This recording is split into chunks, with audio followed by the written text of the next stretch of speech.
Are you ready to take your message, your business, and your life to the next level? Want to learn from someone with more than a decade of experience, training tens of thousands of people from all around the world? Hi, Cliff. This is Pauline from Auckland, New Zealand. John from Calgary, Alberta. Amy Porterfield. Michael Hyatt. Dan here from Dunedin, New Zealand. Ray Edwards. Mark Mason. Mike Stelzner. Pat from Smart Passive Income. It's Darren from Melbourne, Australia. Now is the time to live the life of your dreams and do the work you feel most called to do in the world. Welcome to the Cliff Ravenscraft Show. Here's your host, Cliff Ravenscraft. That's right, my friends. Welcome back to another episode of the Cliff Ravenscraft Show. I am actually recording this on Friday, August 31st, just a few hours after last week's episode.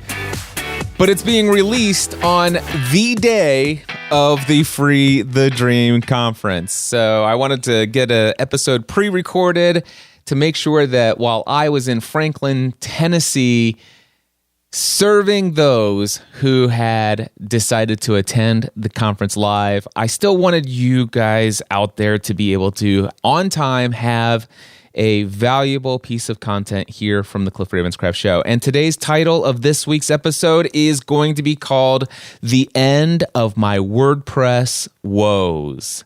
Now, I got to tell you, that comes later in the episode. In the intro of my podcast, it says, do you want to learn from somebody who's trained tens of thousands of people around the world? And then you hear a bunch of people's voices from all around the world. And one of those people that you hear is Dan from Dunedin, New Zealand. Today, we're actually going to feature Dan from New Zealand. And there are so many takeaways in this episode, one of which is how I completely came to the end of any and all WordPress woes. Never again will I lose sleep over any issues related to WordPress. You're going to learn about that in the later half of this episode. But here are some things that I want you to listen for. How are relationships formed? One of the things people ask me, say, Cliff, how did you get to the place where you've developed such close personal relationships with people who were your mentors, people you looked up to, people like Dan Miller, Michael Hyatt, and so many other key relationships in your life? How did those relationships come about? And a lot of the strategies and pattern of just being a person that is naturally attractive to other people, the way that you invest in helping others, not looking for anything in return, but just serving others, sacrificing yourself to help other people succeed.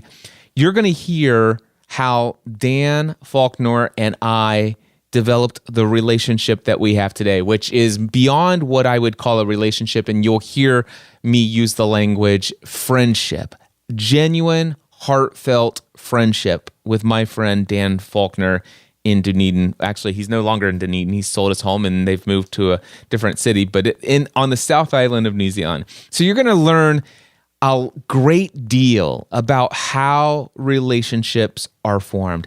You're going to hear a perfect example of my number one philosophy for marketing your business. And that is simply for you yourself to be someone or do something worth talking about. You're going to hear how our relationship continued beyond our face-to-face interaction in New Zealand and how he interviewed me on his podcast, then decided to spin off a version of a piece of software that he wrote that benefited me greatly, then how he made the decision to join my Next Level Mastermind, which eventually led to some very significant changes in his life, which freed him up to make all sorts of decisions, like just at the drop of a hat, dropping everything, buying a ticket to the United States for the very first time, and spending a day and a half here for the Next Level workshop and what results came from that. And of course, picking me up as a client for his WordPress hosting services and my experience. And now him being the main feature of this week's episode of the Cliff Ravenscraft Show. So like I said, very many takeaways. It's a little bit of a lengthier episode. It's over an hour, as you can see. But I promise you, what you are about ready to hear will be worth it. And without any further ado, here's my conversation with my friend, Dan Faulkner.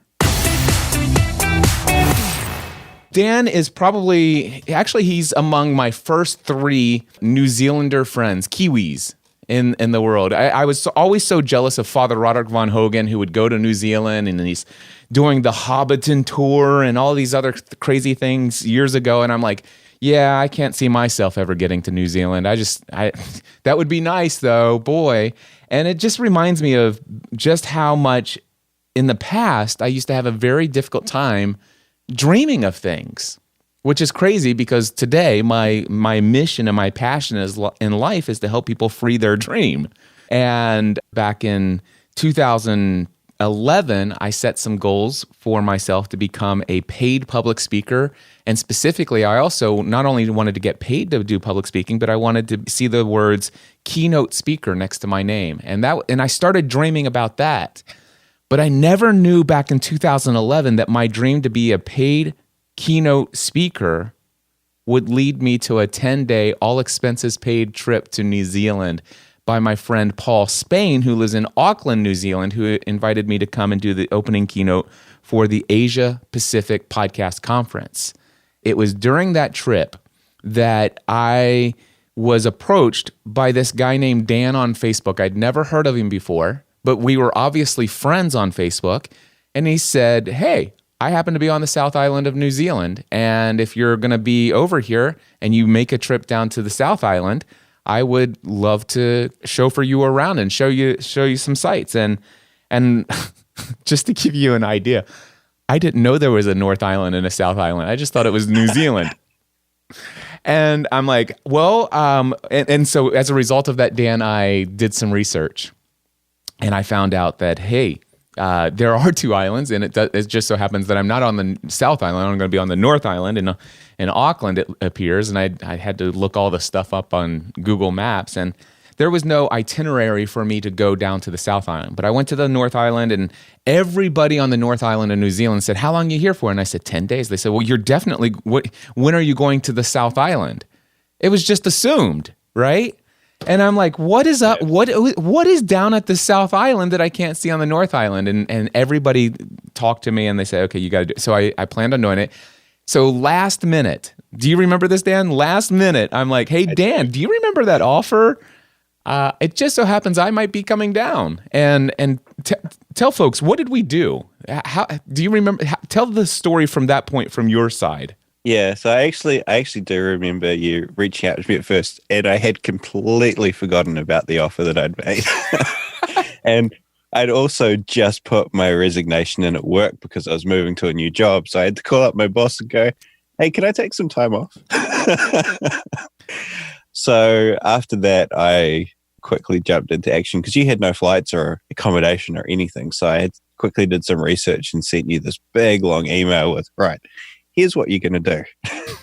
And got you to book your flights and your accommodation. And anyone that knows Queenstown, which is one of the places we went, it's very hard to get accommodation. So that was, I think Cliff got one of the last 3 or 4 hotel rooms in the whole city. I don't want you to gloss over this. I want you guys to know that, Dan, how long did you spend researching all the stuff you put in that email? Because I don't want you, I know you won't boast about it yourself, but I want to boast about it for you because this goes to show why you and I are friends in a way, just the amount of service that you did. So how long did you spend researching all of the various different flights, not only knowing the fact that I wanted to come and meet you in Dunedin, and I wanted to go see someplace like Milford Sound, although Milford Sound we learned was maybe out of the picture based upon the time frame, but you did a lot of research. How much time did you spend researching all the different stuff that you sent me in that email? Yeah, I probably spent a good hour to 2 hours doing all the research for you, and especially finding that accommodation in Queenstown. It's a bit of a mission, but yeah, it's something I do. Planning trips and things like that. Because I did it for my trip to come and visit you in April for the Next Level workshop as well. Yeah, so you sent me this email, and I basically just did everything you out. It's like, here's the link to this flight, Air New Zealand. Boom, I'm in it. I booked my hotel in Dunedin that night. I booked my one of 3 rooms left in Queenstown, which, by the way, by the time I got there, had actually completely filled out. So the rooms that they had reserved, which I had reserved the room, I had confirmation. They actually sold all of those, so they overbooked. So they actually put me into the highest, most expensive suite that would have been 5 times what I paid.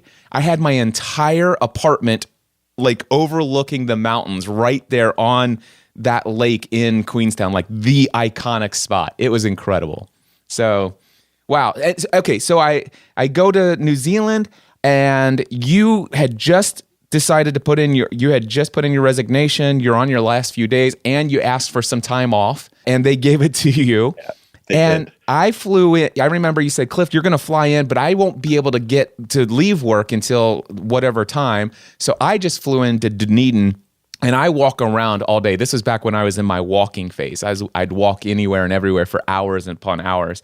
And you said, hey, just keep walking and I'll follow you on Google Maps and I'll track your location and I'll find you. And so that you got off work and you said, hey, send me your location. And I sent you my location via iMessage, and then you tracked me down via Google Maps. And here comes Dan. And then what did we do? Can you explain, like, from your memory, what was our trip like? Because I think you might actually have a clearer picture of the things we did that day. Yeah, so first we went for lunch, and I discovered Cliff's eating habits, which are quite picky. Yes. I remember that was my first impression of you, was that. Yep. Then we went for a walk up Baldwin Street, which is the steepest residential street that you can get. And that was fun. Oh my gosh. If you guys ever go to Dunedin, you have to go up, what's it called? Baldwin Street? Baldwin Street. Yeah. Baldwin Street. You need to go there. It is incredible. The view from the top is amazing. And I can't imagine how people actually drive their car up and down to their house. It's insane. That was terrifying. It was terrifying walking down it. So I can't imagine driving down it. Anyway, so we did that. And then what would we do? And then we drove around to the peninsula, and we went on a boat trip to see some albatross. Yep, and we did see albatross, which was nice. Those are I think they're the largest flying birds that are in existence today, I believe. Don't know. Something like that. Anyway, so we did that, and then we had dinner, I think. We did. We went and had dinner at Spate's Ale House. Yeah. Yeah. And then I checked into my hotel that night. I was exhausted and everything, but we started early the next morning, and we took a road trip. And how many hours hold on, I know I'm going to say it wrong. Te Anau. Pretty close. I can never say it right. I have the T-shirt. I've been there, done that, got the T-shirt. You do. But hold on. Tell me again. Te Anau. Te Anau. Te Anau. Now. So it's like, it's tea, like I love to drink my tea. And then it's like, when you drink tea, it's and it's like, okay, now it's time to do work. Is that how I remember it? Yep.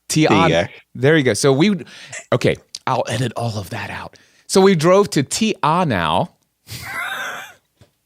Yep. So how long was that drive? About 3.5, 4 hours. So I want you guys to imagine this. 2 guys who have never met each other before. And we just spent 3.5 to 4 hours driving to this idyllic place. And we're trying to invent things to come up to talk about. Yeah. Now, the interesting thing is I'm an introvert. So when I don't know somebody, it's hard for me to, it's true. That used to be true. I'm very good at small talk conversation. I learned the secret to small talk conversation a long time ago, since then. But back then I was just really bad with small talk. So there was a lot of silence in the car. And am I right in that you didn't know a whole lot about me prior to this trip? I didn't. I'd been kind of vaguely listening to your podcasts, but it was only since the trip that I went right back to the beginning and listened to everything. So there was not that much that I knew about you, because I'd kind of made the offer and then forgotten about everything. At that time, I was leaving my job and all sorts of other things. So I wasn't listening to many podcasts. So, and I think you were getting ready to get married at the time. Yeah, we got married the next year. Yeah. So anyway, here we are, 2 strangers, and Dan's chauffeuring me around, picks me up, and we go 4 hours to Te Anau. And by the way, Te Anau is absolutely gorgeous, stunning place, and I can't wait to take my wife there. I keep telling her, I said, we're going to build a castle on the South Island of New Zealand one day, and she's like, no, we're not. And I'm like, well, you just wait until we go there. When we're at Tianao, you are going to be like blown away.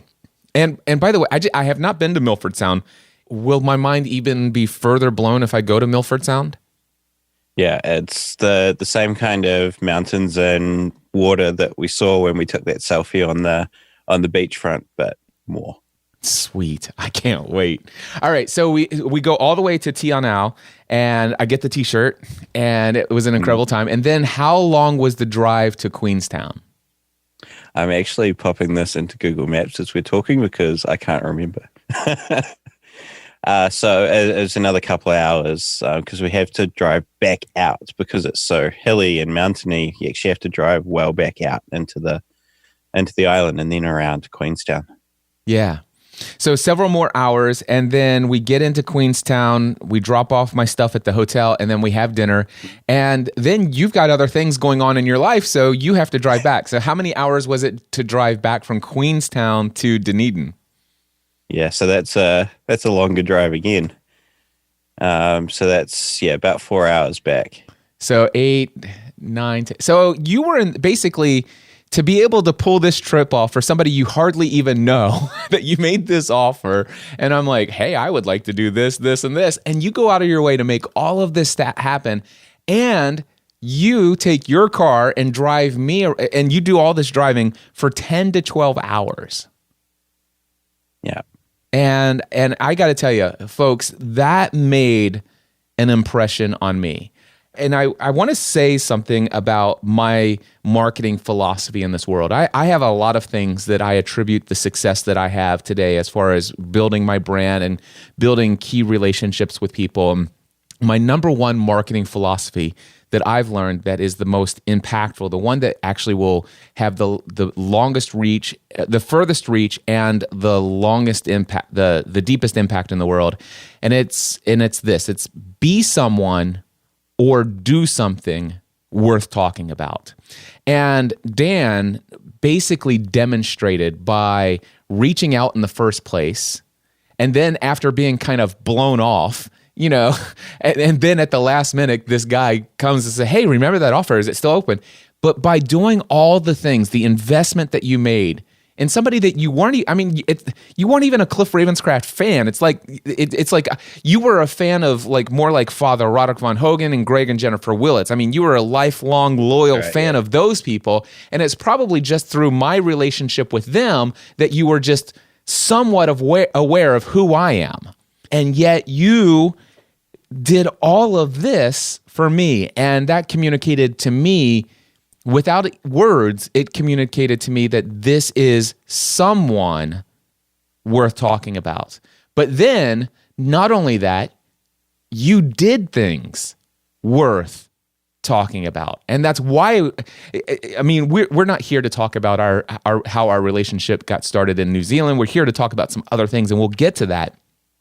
But this is as vitally as important as anything else that I will share in this episode. If nobody else gets anything out of this other than the relationship building 101 about just reaching out, offering to serve people, and then if people take you up on it, first of all, if people blow you off, don't just assume that you'll never have an opportunity again. And and the thing is, and I'm not saying, hey, this is I'm looking for people to make offers to serve me. That's not the key here. The key is just what has happened as a result since then. For example, we'll take this. So you and I became friends that day. You can't spend at least 8 hours, 6 to 8 hours in a car and a day and a half together. You can't spend that much time with someone and not walk away friends as a result of that. Well, you can. You either walk away as friends or you walk away as, that's somebody I want to avoid for the rest of my life. And at least on my side, you were not somebody I wanted to avoid. I assume since you and I are talking right now, it was the same for you. Yeah, absolutely.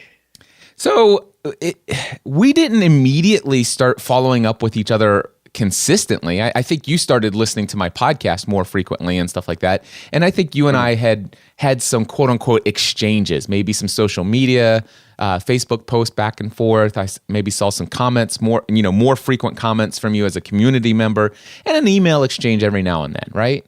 Yeah.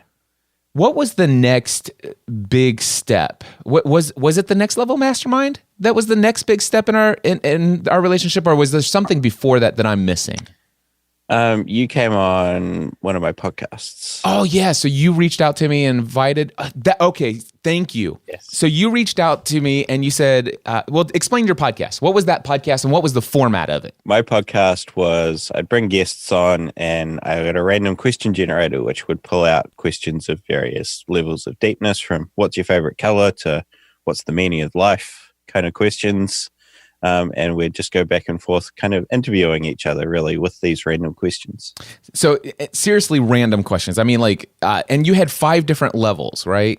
As far as you have surface level, like what's your favorite color, and what age was your first kiss, that kind of surface level stuff. But then it got down to real deep, like what's your deepest, darkest fear? And there were 5 different levels, and how the format went is Dan would say, okay, what level of a question would you like me to ask you? And I would tell you, okay, let's go really deep. And you would ask me a really deep question. I have no idea what the question is. You have no idea what the question is, but it's certainly it's a personal question. And the thing is I would answer that question. And that was the interview. And I loved that format. And Stephanie and I were doing Family from the Heart. And we had been doing Family from the Heart for about a decade at this point. And I'm like, man, I love this format. I don't know that I would use it as a format for our show all the time for Family from the Heart, but I would love to have access to these random questions, and Stephanie could implement this. And you said, hey, I think I could build that for you. So I didn't realize this. Well, I knew this. I mean, I knew that you did IT work. Actually, talk about that. With the job that you had resigned from when I met you, and the job that you moved over to, the new position that you had. What kind of work were you doing at that point, as far as your day job? Yeah, so when you came on that podcast, I was working for a IT managed service provider. So basically, we're the IT team for a wide range of businesses. And so they have no IT internally, and we go in and do it for them. And when you say you do their IT, like what does that? I mean, what? Just one of your random businesses. Pick a business that was a customer. What kind of things did you do for them? Yep. So I'll use an accountant as an example. We would do all their desktop support. So if someone couldn't print, they call us. We looked after all their servers, so make sure there's enough space for all their files, and manage their internet connections. So anything IT related, we would do for them, basically. Excellent. And then at this time, we didn't really talk about this, but this is setting the stage. I don't want you to go too deep into it, but you actually had some side business, some side gigs you were doing at night outside of your day job. What were you doing there? So it was mostly looking after web servers for people. So for big companies, right? Yes. Yep. So most of them were, upwards of 1 million people visiting their website every month. And you were solely responsible, maybe even at 3:00 in the morning, to get a phone call, and they say, "Hey, the site's not loading," and you jump out of bed and go straight into action. Well, first of all, you put your superhero cape on, and then you go and you fix it. Right? You're that guy. Yes, I was that guy. Right. But I mean, and that happened few and far between, because really what you did for those companies was make sure that everything's managed in such a way that kind of scenario doesn't happen. That your main purpose for those clients was to prevent their sites from ever going down and losing income as a result. Exactly. Awesome. We'll come back to that. And that was just a side gig that you had been doing on the side for 1 or 2 clients, I believe. All right. Yeah. So anyway, back to the story here, the random question generator, and Dan's like, I'm also a web developer, and I had no idea that you could develop apps.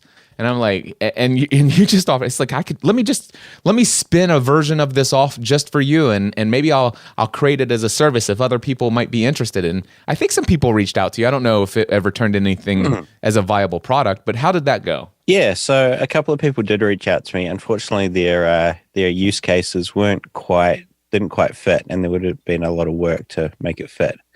But I did spin the one up for you, and you guys used it quite successfully for quite a few episodes. Yeah, I think we used it over the course of about 3 to 5 months randomly, not every single time, certainly not for full episodes, but it certainly gave us a ton of content. And I think some of, answering, actually even some of the surface level questions, they were kind of fun conversations. So it definitely added some value to us. So that was yet another thing that you invited me onto as a guest on your podcast. And then I was impressed by this random questions. Because, by the way, I was able to log in on the other side, and I was able to see what you were doing, and I'm like, I like that. And you spun a version off just for me, and I was incredibly thankful for that. And again, just another thing that put a notch into, man, this guy is cool. I like him. I'm just more and more impressed with Dan every time I interact with him. So, okay, so there was that. You and I met, I think it was right around February 2016. So this was right at that time. I was still the podcast answer man, but I was desperately desiring to leave that brand behind and start pursuing a different path. And you and I had already started just slightly hinting at this, or actually maybe even a little bit more than hinting in the podcast itself. But do you recall, did our conversations during our 2 days together, did we talk a little bit more about my vision of the future? I don't think we really did. The contributing factor to that was I didn't really know your backstory. And I think one of the conversations we've had as time's gone on is I didn't realize how much value I could have gained from those 2 days if I'd known. Yeah, that's funny. That is hilarious. But the thing is, it is what it is. But anyway, I was actually having this change in my focus in my brand, and I wanted to completely walk away from answering any and all questions related to the technical sides of podcasting. And I want to really help people do what I think has been the greatest thing that I did in all those years as the podcast answer man, which was basically helping people rediscover their ability to dream about what a future could look like if they could do whatever they wanted to do in this world. More specifically, if they could ask themselves, am I doing what I feel like I was put on this earth to do? Am I really living out my greatest calling in life? And that's what I wanted to help people. And then I wanted to help people discover what's holding them back from that and helping them break free from it. So I still hadn't made that jump, but I was in the process, and you had been listening to me throughout this whole journey. And then eventually I finally, September of last year, 2017, I made that jump and I created the Next Level Mastermind. Is that the next big interaction that you and I had? It is, yeah. All right. So tell me, how long had you heard about the Next Level Mastermind before deciding to apply for it?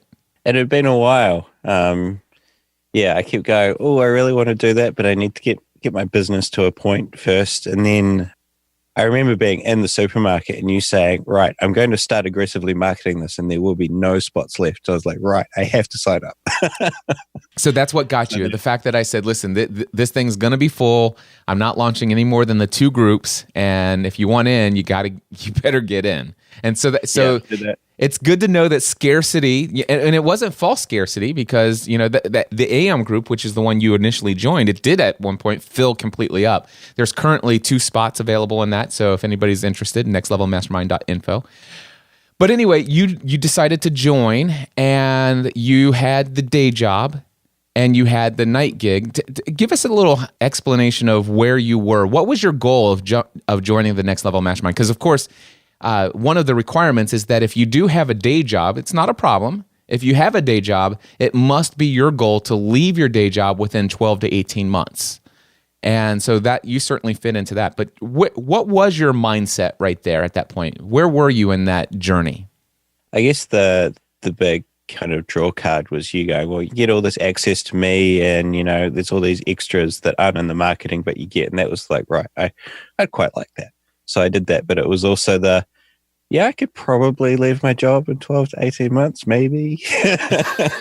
So you, basically by having that requirement in there, when you say, I think I could do this, if you hadn't actually applied and that wasn't a requirement, do you think that you might not have actually put the pressure on yourself to put a deadline on when you would leave the day job?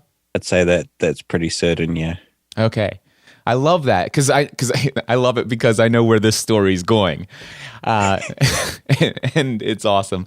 So you sign up for the Next Level Mastermind. You and I have a conversation. You have your first hot seat, and you tell people what your goal is. What was your goal at that time?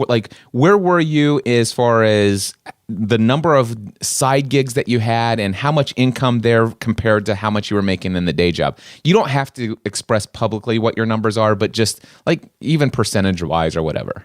Yeah, so when I joined the mastermind, I was probably making about 60% of my income from the side gig, which was great.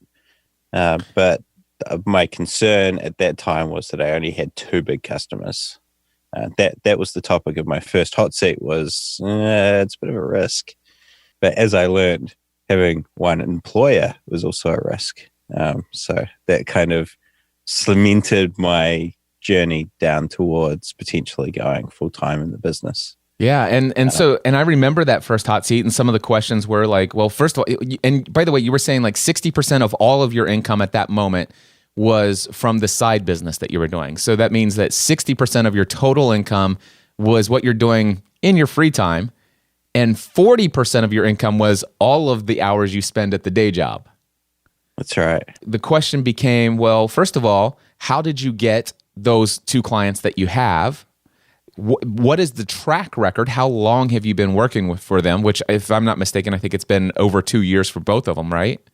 That's right. So a pretty long track record, which means that these people are super satisfied with you and what you're doing. And the question is, how did you find them? Do you think that you could use this process to find new clients? And you seemed fairly confident that you could.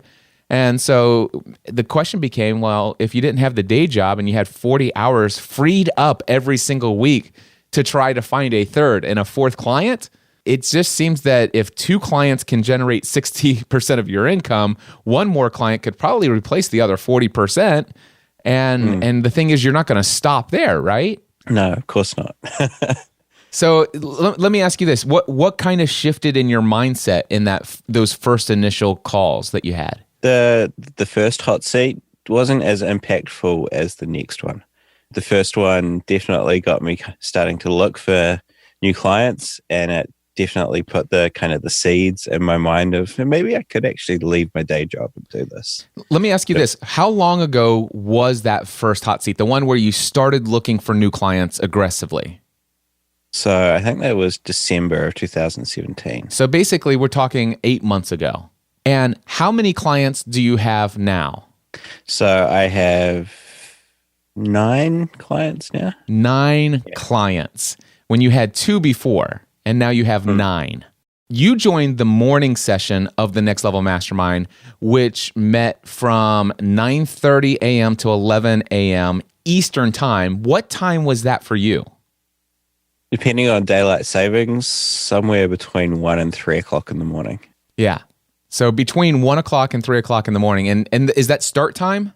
That's start time. Yeah. So, and back then when you started, it was 3 o'clock in the morning. I remember specifically. Yeah. So you would actually either wait up or set an alarm to get up, and you would come to your meeting every week at 3 o'clock in the morning. Now, guys, I want you to understand that Dan made the commitment to be a part of this Next Level Mastermind to show up every week at 3 o'clock in the morning when he has a day job and a side gig. And he did this 90-minute call every single week. All right, so I just again, this is somebody worth talking about, and you did something worth talking about, and I love all of this. Okay, so you said that the first hot seat was pretty impactful. It opened your eyes to some new opportunities, but nothing like the second hot seat. And by the way, I have the recording of that second hot seat still on file here, and I'm sure you have a copy of it as well. I want to hear you explain. Maybe I don't. I want to hear you explain from your perspective what your second hot seat in the Next Level Mastermind was like. Oh man, it was for 3 o'clock in the morning as well. Oh man, you and one of the other members of the group pretty much just tag teamed up on me and started hitting me with all these questions because you could see that I'm presuming you could see that I was kind of teetering on the edge, and I needed a bit of a shove to make me make the decision. So teetering on the edge of what? Of leaving the day job and going full time in the business. Now, I want people to hear this. Prior to applying to the Next Level Mastermind, there wasn't even an end date in sight for the day job. It was a distant dream of the future, maybe. But and you heard Dan say that when he applied, he considered, yeah, I guess I could probably set a goal to leave the day job within 12 to 18 months from now. But what you just heard is that 5 weeks into the Next Level Mastermind, he's already teetering on the edge of leaving the day job. Something that was way beyond a year and a half down the road. Now, 5 weeks later, he's teetering on the edge of making the decision of leaping into full-time self-employment. And you're right. Ron Gibson and myself, we definitely saw you teetering right there, and we pushed you off the edge. But here's the thing. We never told you to do anything, did we? No, it was all questions. I want people to know this. In the hot seats, especially me personally, I never tell anyone what to do. All I do is I ask them questions, and I get them to dig deep in their heart and ask themselves, because I know they already know deep inside what they're supposed to do. And so that's what we did. What kind of questions did you get? Do you remember? The one that I really remember is the kind of the mindset shift from, because my big thing was, it's such a risk. What if I lose one of my customers? And your thing is that if you're employed by someone else, you have one client and that's your employer. And that's the big thing that you can tell it's in my brain now. Yeah. That big thing that you got across to me. Now, I remember one question I had is like, how much money are you making per hour for the 2 clients that you have? And again, we don't need to express your numbers publicly in front of the audience. Not everybody is comfortable as I am talking about those kinds of things. But it was a significant number. Is that fair to say? Yeah, it was over $100 an hour. Okay, over $100 an hour. But the 40 hours a week that you work in the day job was significantly less than that? Yeah, I was saying 30% of that. So about 30% of the side business. And I remember specifically, it's like, so Dan, I just have to ask you, how do you feel about the fact that during your side gig, which is significantly less time, but with the less time that you spend and you enjoy doing the work and it brings you more life, you're making at least $100 an hour, and it's a bit more than that, but you're making a significant. But you're willing to keep. For a fact you could get more clients and get more at that rate or higher, right? We talked about the fact that you could actually be making a significant more on the side gig than you currently are, which you believed was possible, right? Yes. Okay.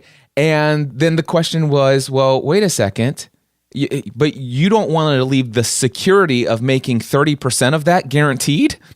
You wanted the security of 30% of your potential, so that you could hang on to something. And I just remembered asking you, is that what you really want? And there were so many more questions. And I think at the end of I think the only suggestion I think I made was, you were married at this time to Becky. And I said, I'm going to post the recording of this. And I would recommend that maybe you and Becky sit down and listen to your hot seat together. So you guys did that, right?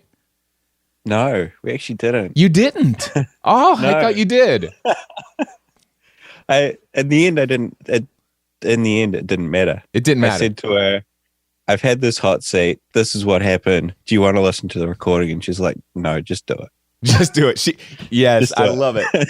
So 5 weeks later, you made the decision to do what? To leave my day job.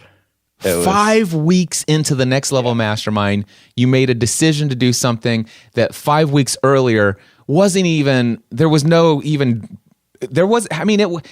was well beyond 18 months into the future that you would have left. But 5 weeks later, you made the decision.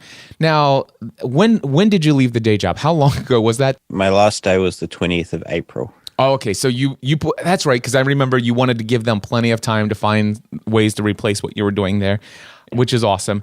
So the 20th of April is when your last day was, and tell me, you got 9 major clients. Are you making a little bit more money than you were previously? Just a little. Just a little. Yeah, so I think you guys understand that he's being very conservative when he says just a little bit more. Do you have more security? Do you feel like you have more security in your finances now than you did previously? I do. To expand on the just a little, I've hit my target, which was more than I was making in the day job, and then I've added 50% on top of that. Sweet. And do you have any scarcity mindset that says this isn't going to continue at this point, or are you hopeful and see a bright future where it's only going to go up and get better from here? Yeah, at this point, it's going up, and going up. It's going up and going up. Going up. I love it. All right. So here's where I want to transit. So by the way, this wasn't meant to be an ad for the Next Level Mastermind, but I knew that I had to share where the relationship that Dan and I have, the kind of person that he is. And again, I wanted you guys to hear the story of what he did for me, a guy he just barely knew at the time. And then how our relationship built. By the way, because it's building your business is all about relationships. And I want you to understand how Dan got into a very close personal friendship with me, not just a relationship. This was even before the Next Level Mastermind. I would have told you Dan Faulkner is a great friend of mine, and I would have already done things to promote him, to help him, and all these other things, right? So you left the day job. And one of the things that you had already started doing for some people outside of your main focus in your business which was this very high-end IT, keeping people's servers running for multi-million visitor sites. But another thing you had already started was WordPress hosting and support. Tell a little bit about when that started and how that started. Yeah, so WordPress is notorious for being insecure and slow and all these other things. And if you're in the IT industry, you either love it or you hate it. But the thing is, it's so ubiquitous. Everyone uses it. Cliff uses it. Pretty much all the members of the Next Level Mastermind are using it for their sites. And people like Cliff just don't want to know about it. And I learned that by how long it took me to actually talk to Cliff about his WordPress sites. Yep. You actually launched a service where you host people's WordPress websites. You use all of your expertise. I mean, people are paying you big money to keep their some of those people are using WordPress. Some of those big companies. Yes. Some of them do some of them use anything other than WordPress? Yeah. Yep. So it's about 50-50. All right. So 50% of your big, huge customers that are paying you lots of money to, and they have millions of people per month hitting their sites. Those are WordPress sites that you are managing. And you also have some other ones. So you have experience in making sure that WordPress is optimized, it's secure, it's backed up. People are like, you're the backbone for these people who have these massive WordPress websites. It's like, well, why can't I do this for the small business owner and the entrepreneur and create a service that allows people to have something a little bit more than what Cliff Ravenscraft has been doing for the past decade. So I want to just sit here for just a moment and tell my story of WordPress. So I was actually WordPress 1.0 user. Back in the day when there was no one-click install, I actually had to learn how to actually create a PHP database. It was probably PHP 2 or 3 at the time. I can't remember. I had to go in and create a MySQL database, and I had to upload files via FTP and edit things. I didn't even know what I was doing. I just followed step-by-step instructions that my friend gave me. I'm just that kind of guy. I am the kind of guy that doesn't mind going in and digging deep and do things. But the thing is, back in the day when I started my business, I had lots of free time, but I didn't have lots of margin financially. So I wasn't able to hire somebody who could manage all that stuff for me, or at least I didn't think I could. And because I could do it myself, I just did it myself. And I've always been that do-it-yourself kind of guy. The only thing is that over the years, I eventually moved over to a GoDaddy hosting, shared hosting server, and man, I can't begin to tell you the number of times when my site was down and I would just like lose sleep over it, and I'm trying to figure it out if there's malware, and I have to go in and clean out all this stuff that people had done because I didn't have backups. I didn't even know how to do a backup, anything like that. It took hours and hours, sometimes days, to fix some of that stuff. And, calling web support at GoDaddy was no fun. I eventually decided that it must be GoDaddy's the issue. It's got to be GoDaddy. So I switched over to Bluehost, and Bluehost worked for a while until it didn't. And what happened was I was, on their shared hosting plan, it's like, $5.99 a month or whatever. And I would be putting a link to my website in Facebook or Twitter, and next thing you know, I send 25, 30 people at once to the site, and it shuts down. I'm like, what the heck? I mean, how is this possible? Error establishing database, whatever.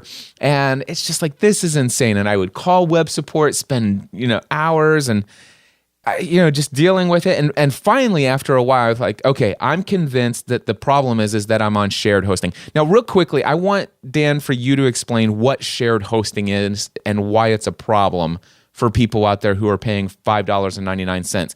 Not for somebody who's starting out who has almost no traffic and no financial reliance on their website, but for anybody who is actually building a business and wants to have a reliable site where people 24 hours a day, 7 days a week can land on a sales page and give you hundreds of dollars for your product or service. What is shared hosting, and why is it a big problem for those people?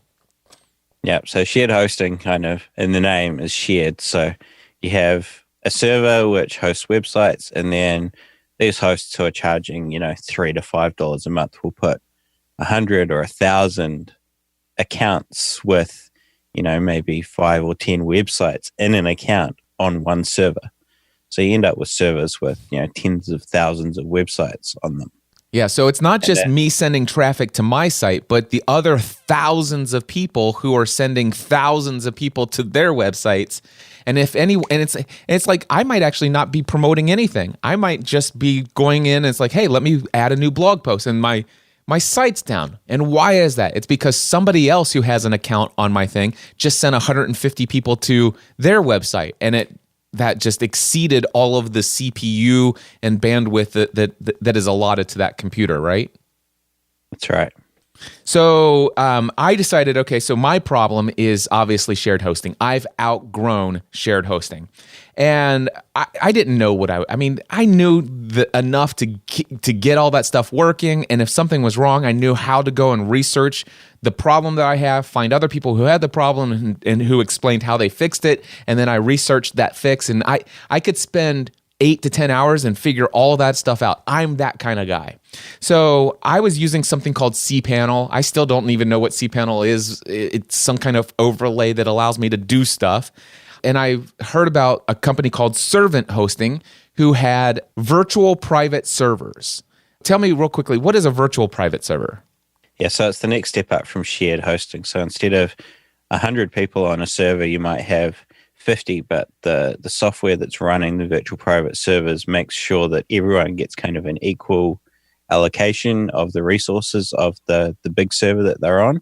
So you're kind of guaranteed a bit of performance with. Right. So even if somebody else out there sends 2,000 people to their website, at some point their website will go down and have an error established in a database connection. But I'm still guaranteed my portion of that CPU's ability and the storage and the memory. So my site theoretically is going to remain running as long as I'm not hitting it with 1,000 people and all the other accounts on my server sending 1,000 people. Is that correct?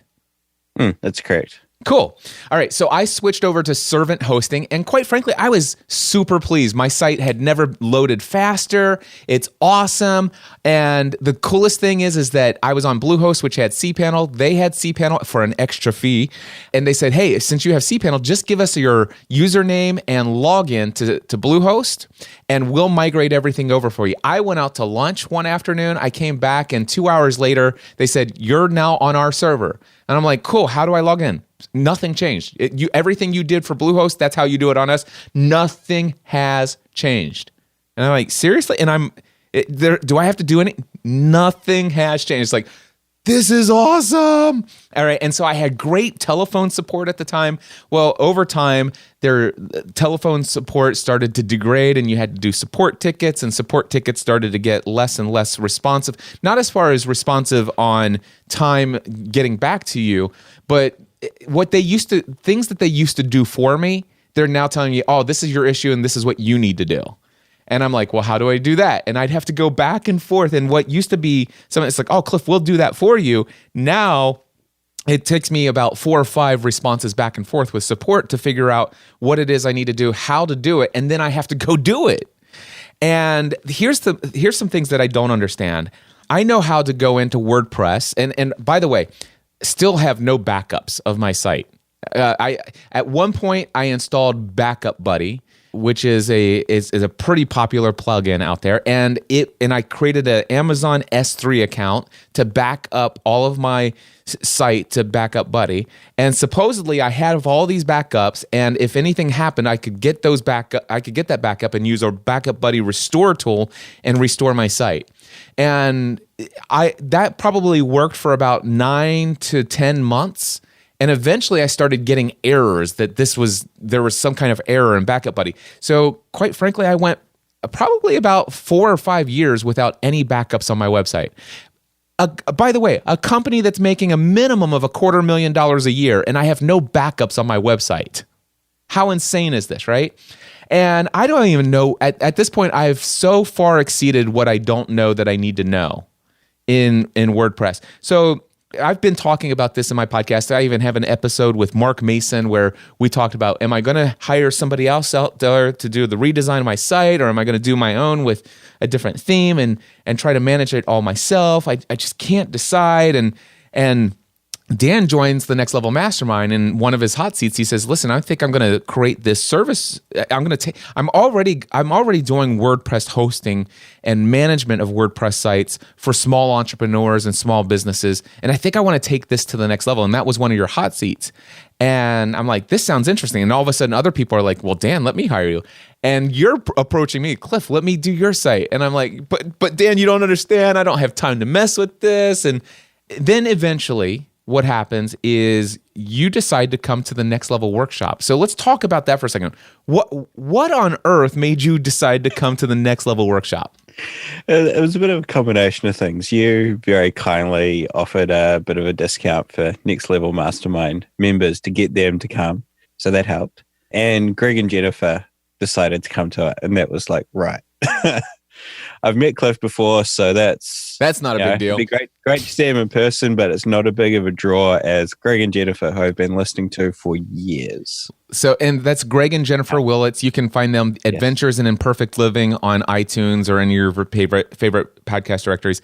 I'm a huge fan of Greg and Jennifer Willits as well, and I've been listening to them since 2005. And again, you and I hanging out on the South Island of New Zealand, you wouldn't have even known who I was if it wasn't for Father Roderick and Greg and Jennifer Willits. It's Greg and we already stated earlier, you weren't a Cliff Ravenscraft fan, but boy, you were a huge fan of Greg and Jennifer Willits.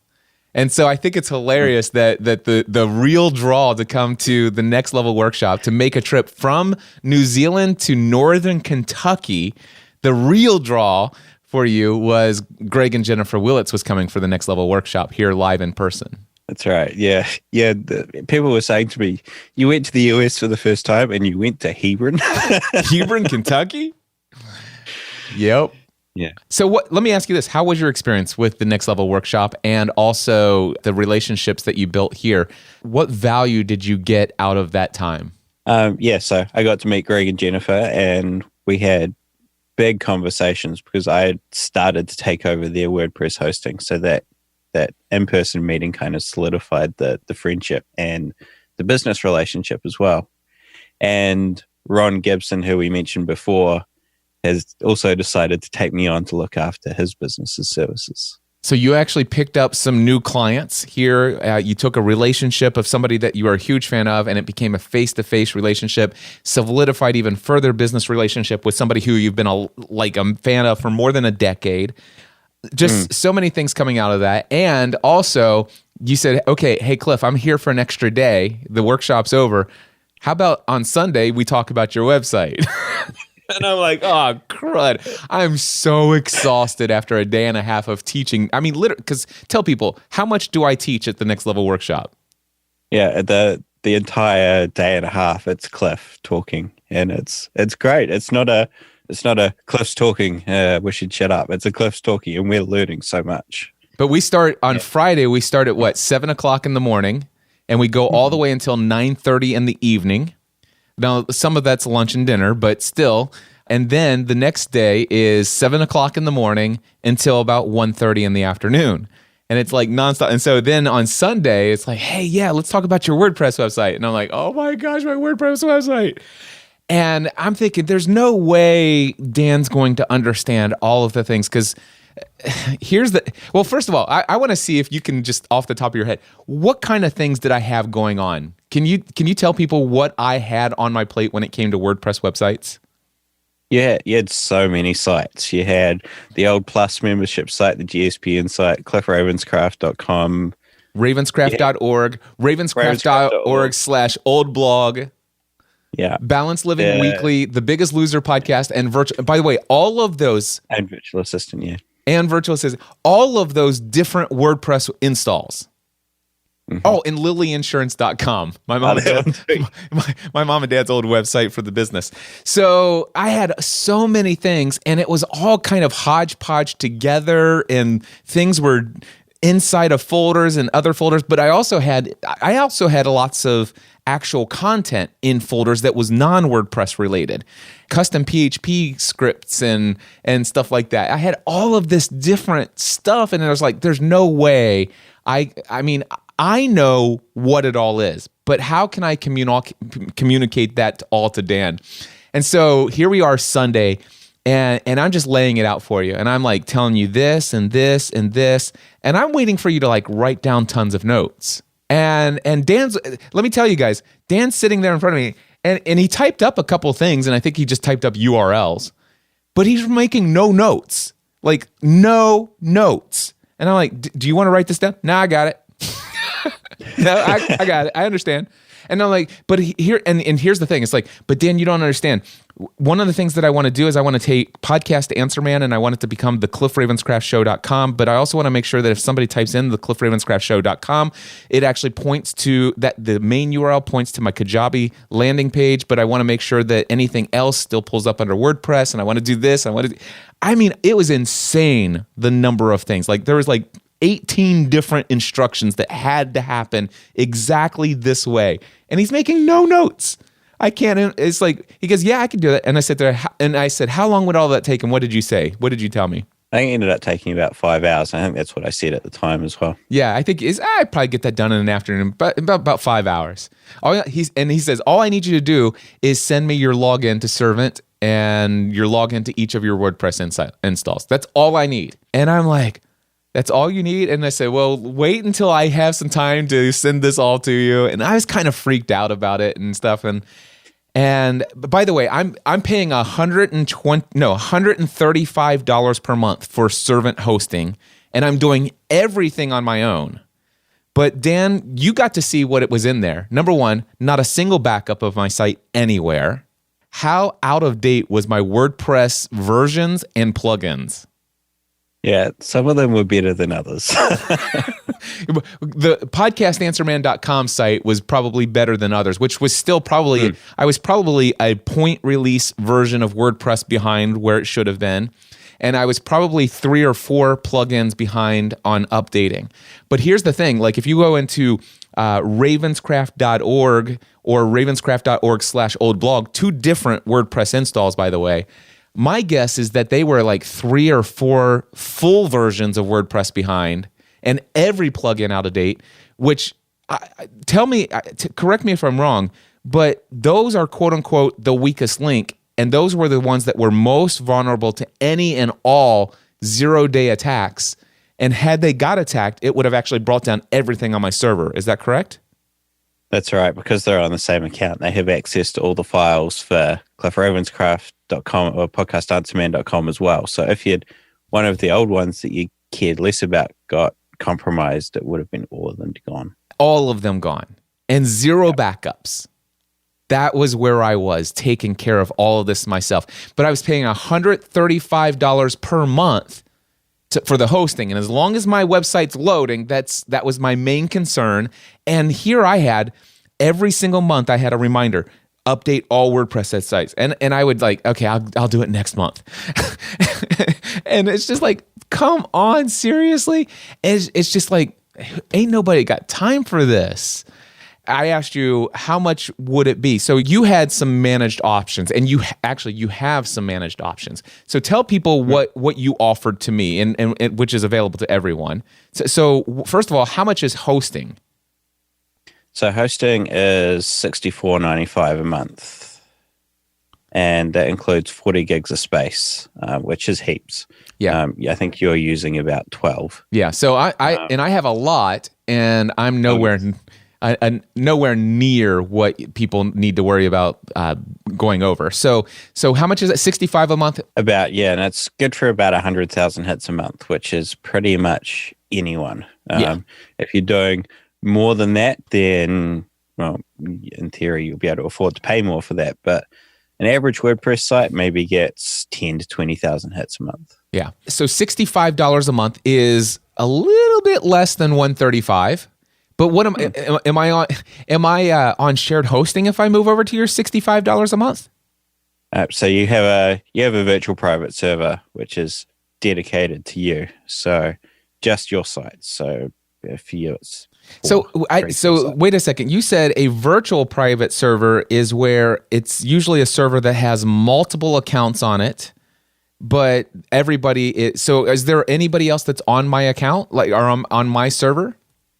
Not on your bit of the server. Okay, so but this is your server. This is a server you manage, right? And you determine how many accounts go on a individual server. Is that correct? Yeah. So there's a much smaller number than, say, Servant, who probably pack more than you would like. Exactly. So the thing is I'm competing for less resources. So if I send 100,000 people in 1 month to my site, and let's just say there's 5 or 6 other accounts, and they're sending 100, you actually have it, and you're managing. You are actually seeing the stats on these servers, and you're like, okay, I think we're fine. And you're probably at a place where it's like, if you see like, wow, I see somebody's really taxing this thing. First of all, we need to bump them up because they're going over their 100,000. And you know what? We need to pull them off of this server and move them over to another one. And we're going to, whenever we put it over on this account, you're going to only put a handful of other sites on that account. And you're managing all of that and ahead of time, right? This is something that I don't have to be aware of. These are things you're aware of. Yep, I have monitoring on everything, so I can see how busy your server is and everything like that. So if you need to be bumped up, I'm going to be sending you an email going, "Hey, Cliff, yeah, upgrade." Okay, so the cool thing is I don't have to worry about all of that. So I go from $135 per month down to $65 a month, and I got a better server than I had previously. Now the thing is I had lots of stuff going on. You had 5 hours of work to do. And then do you remember just off the top of your head how much you charged me just for that one-time fee of all those 5 hours that you spent doing the work? Yeah, I think it came to about $600. Okay, so I paid you well, $600 to do all of the work. Now I want people to hear this.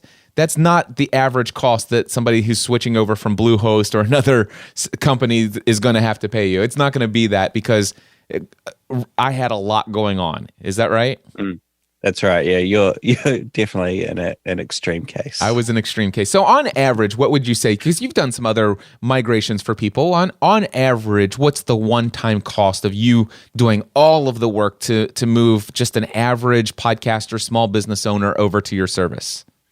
It's usually less than $200. Okay, so $200 one-time charge, $65 a month. Now the thing is at $65 a month, are they still doing their own updates and all that other stuff as far as like updating WordPress and plugins and things like that?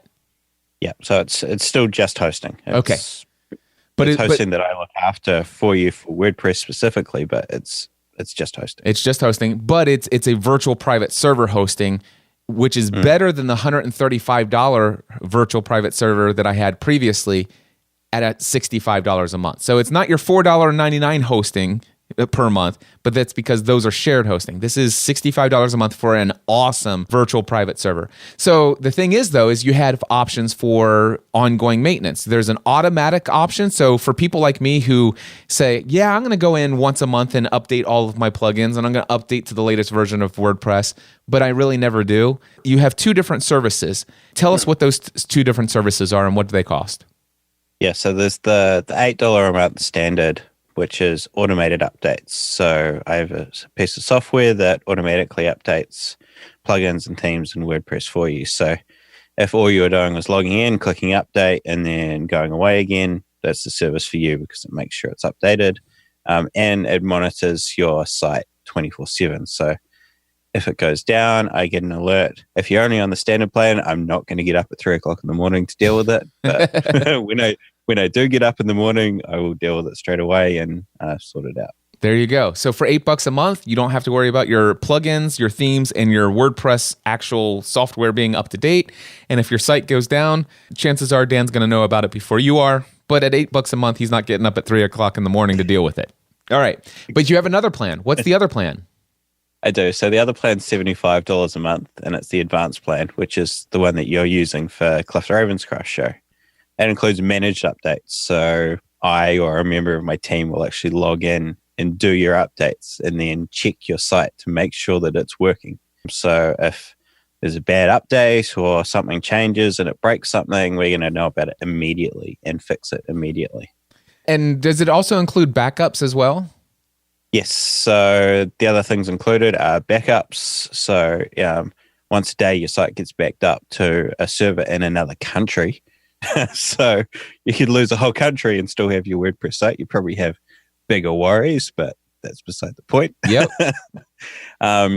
24/7 monitoring again and response. So this is where I get up at 3 o'clock in the morning if your site's So down. get this. If my WordPress website goes down, cliffravenscraftshow.com, which is which used to be podcastanswerman.com, if that goes down at 3 o'clock in the morning, New Zealand time, Dan's out of bed, or a member of his team is, and they're on it. I don't have to worry about it. I'm still going to be able to sell tickets to Free the Dream Conference. And I want people to hear this. That's $75 a month, and it's $65 for the hosting. I'm not great at math, but I do have my calculator. That's $140 per month, people. That's $5 a month more than what I was paying before. And I have the fastest site response time I've ever had in my life. There have been some things like, hey, oh my gosh, I wonder if I could do this. And I shoot an email to Dan. He's like, yep, not a problem. Just did that for you. And it's like, this is insane. And it's like support is not, and it's like, hey, Dan, I wonder, would it be possible for me to do this, and this? And I submit that over to you. And then it's like, it's not even like, yeah, I can do that, or yeah, it's possible. It's like, yeah, I just went ahead and did that for you. Done. Got it. It's incredible. And so I am excited. And this is something, and now you've had this service for how long now? Probably 4 or 5 months now. So this, and I can tell you right now, I have been on Dan's service. It is incredible. My fellow mastermind members, I know Ron Gibson is on it. I think Jake Lang has moved over to you. Greg and Jennifer Willits are working with you. Just so many people that I know. And here's what I can tell you. Some of the people have some pretty big sites, some pretty significant reliability that is important to them, number one. And I will tell you that nobody gets promoted on my show unless I'm 100% certain that they're going to absolutely crush anybody else when it comes to service, support, and just reliability. And that's why I wanted to invite Dan on here to let you guys know that I highly recommend that you stop messing with WordPress and let Dan do it all. Seriously, especially for anybody who is building a business. I had no business at all managing my own WordPress website. I had no business at all being on shared hosting for years when I have a business generating income. I think shared, by the way, I still think if you're just starting around, if you're just playing around as a hobby, you're creating a blog, you're creating a podcast, you're just having fun, this isn't business for you, Bluehost is the way to go, my friends. There's no reason you should be paying $65 a month for your hosting of your blog and your podcast for just playing around. But when you're serious and you're generating income, people are going to go to your website to sign up for your paid products and services. Those days of shared hosting are gone. It's time to get serious. You need a virtual private server. And I will tell you right now, I waited way too long to make this decision. And I can tell you, over the past several years, I've had a lot of not conscious, but unconscious, subconscious anxiety about what I've not been doing with my WordPress website as far as backing it up and all these other things. And even when I felt like, oh man, I'm so glad I took some time and logged into all 8 or 9 WordPress websites and updated them all to the latest version of WordPress, updated all the plugins and all of that stuff, which maybe happened like when it comes to all of my web properties, about once every 18 months. But when I did that and felt great about it, you know what I also didn't know? Is that the back end, I like, Dan, what is the current version of PHP that runs on the back end? Yeah, so I've got you running on PHP 7.2. So that's where you should be today. What was the version of PHP that I was running just a couple months ago? Yeah, I think the server was sitting on about 5.4, 5.5. Now, is there any kind of issues that could have come up as a result of me running on that old of a version of PHP?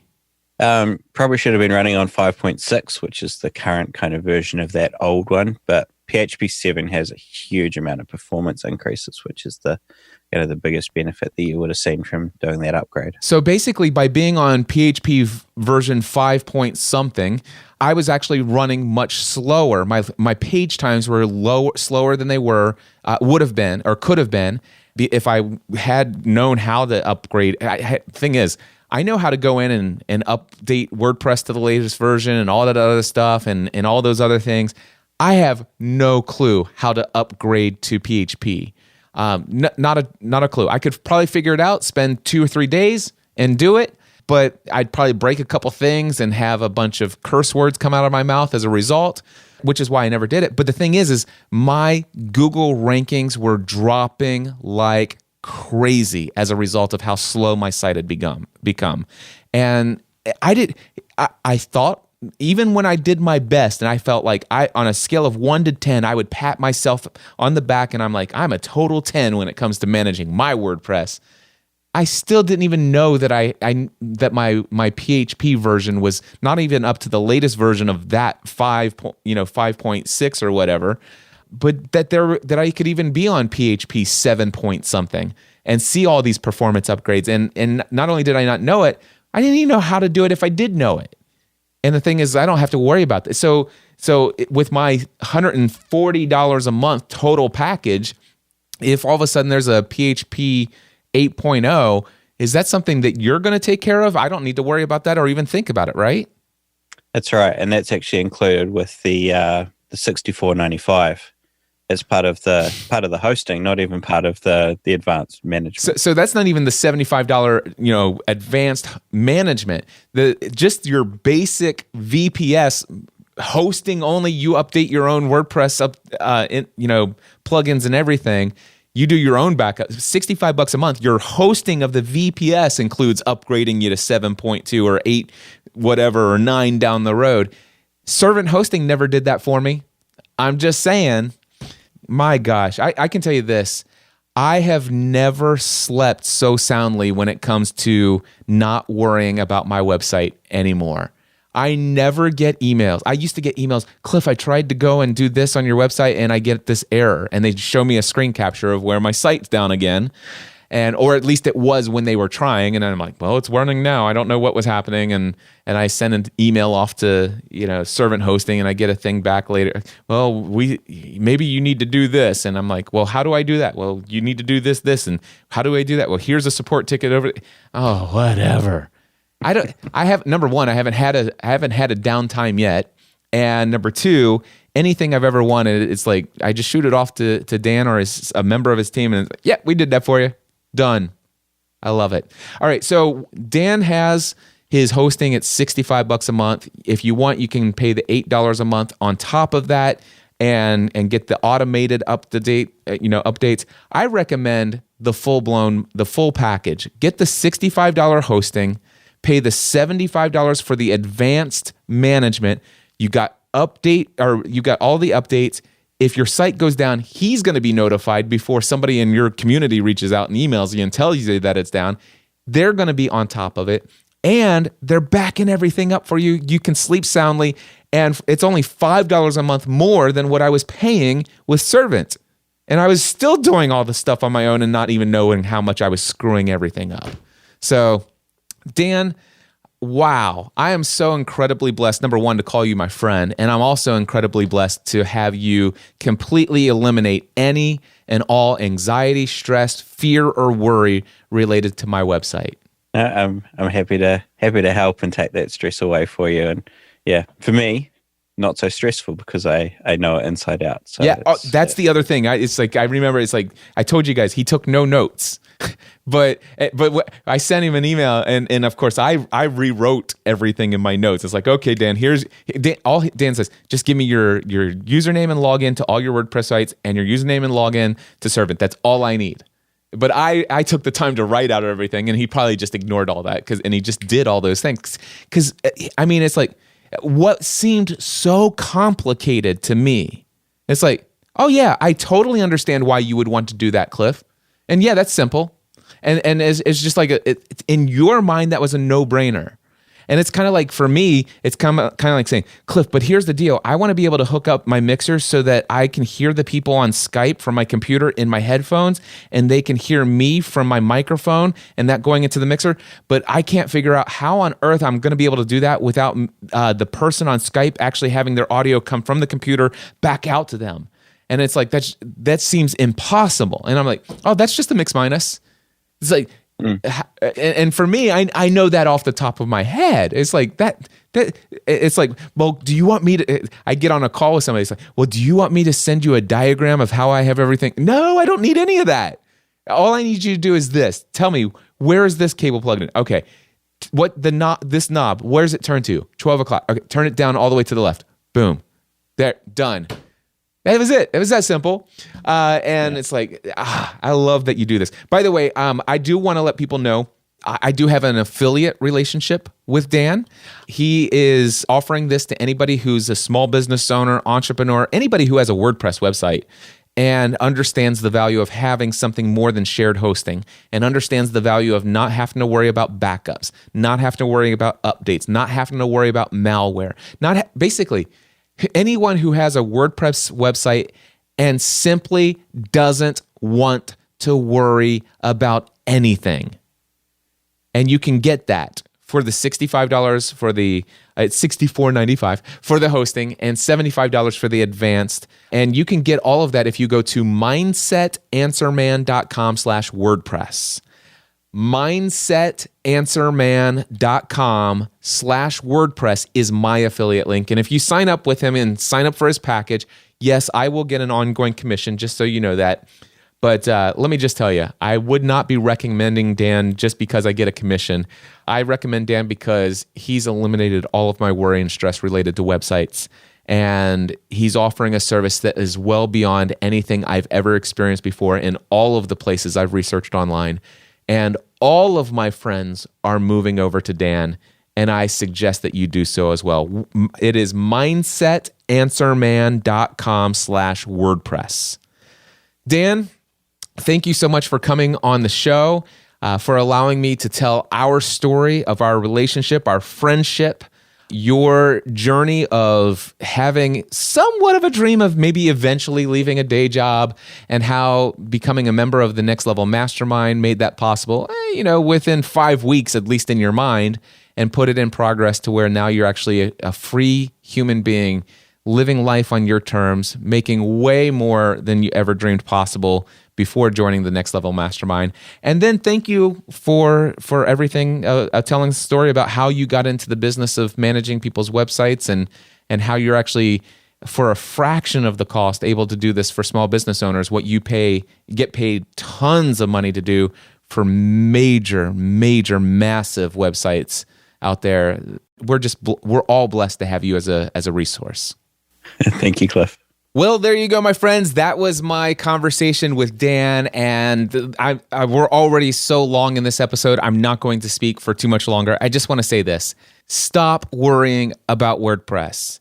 If you are generating income in your business and it has anything to do, if anybody ever touches a WordPress website, seriously, follow my advice, follow my example.